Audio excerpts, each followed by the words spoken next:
Hey, what's up guys, it is Mike here, and today I have a Fallout theory for you. This is a theory that is not well known and is mostly discussed by the underground hardcore Fallout fans out there. Today we're going to be talking about the real threat to the wasteland. I am talking about one particular creature. Care to guess what creature I'm talking about? No, it's not the Deathclaws, and no, it's not the super mutants either. It is a creature that has only appeared very recently in Fallout, specifically in the final Fallout New Vegas DLC, Lonesome Road. In fact, you, the player, are responsible for their appearance, and by extension, you have doomed the Mojave Desert and potentially even the entire wasteland. Have you guessed who I'm talking about? It is in fact the Tunnelers. Like their name suggests, the Tunnelers live in deep underground tunnels. They are what seems to be best described as humanoid reptiles. But what makes them such a threat to the Mojave and to the wasteland at large? Well, according to the main antagonist of the Lonesome Road DLC, Ulysses, they breed fast and hunt in groups more than large enough to bring down the strongest enemies in the Mojave. He even goes as far as to say that he's seen them tear apart the infamous Deathclaws, and he isn't lying. Right before you encounter the Tunnelers for the first time, you come across the bodies of dead NCR soldiers,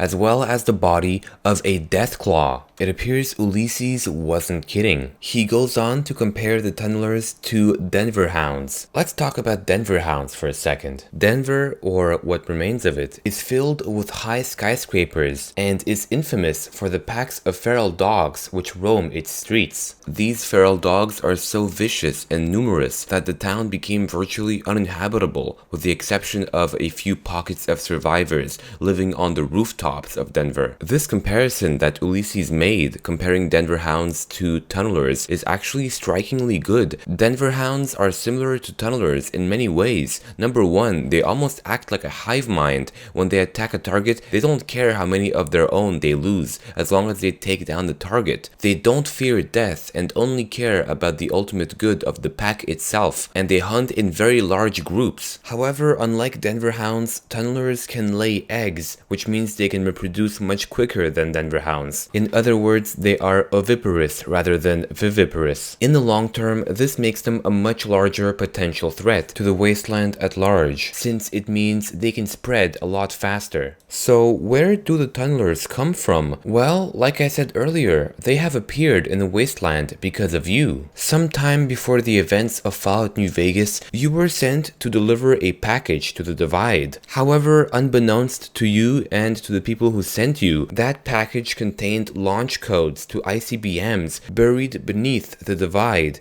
These launch codes would be activated automatically when in proximity to these ICBMs. After the explosion, the Earth cracked open, opening up an opportunity for the first time ever for the Tunnelers to go up to the surface. As Ulysses said it so eloquently, the Divide broke their sky, showed them the world above and the scent of new prey. In other words, they didn't even know of the existence of the surface. They lived their whole existence in the tunnels. Their eyes became adapted to the dark. They even developed a form of bioluminescence on their bodies. Ulysses even tells you that these creatures have existed for a very, very long time. In fact, they may have existed almost since the very beginning of the Fallout. However, because they were trapped underground, they were never exposed to the surface until you came along.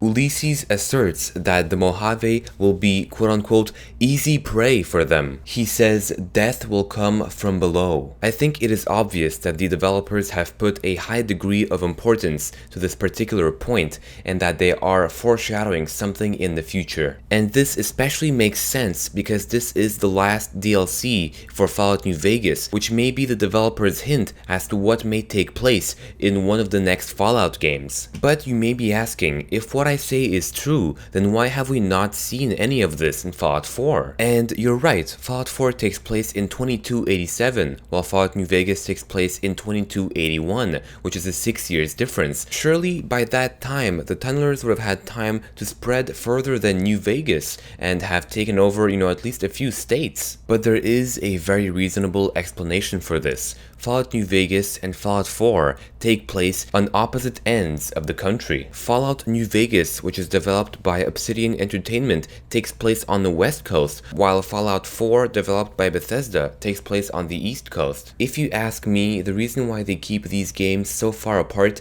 is to avoid any narrative conflicts and entanglements between the two studios. So yeah, I think we're going to see the Tunnelers make a comeback in a future Fallout game developed by Obsidian Entertainment, and I think they are going to be a huge threat, potentially even the main threat of the game. Maybe the entire Mojave Wasteland and the Divide will have to be nuked to get rid of them. As of right now, there is no official confirmation that Obsidian will be doing a new Fallout game. I guess we'll just have to wait and see.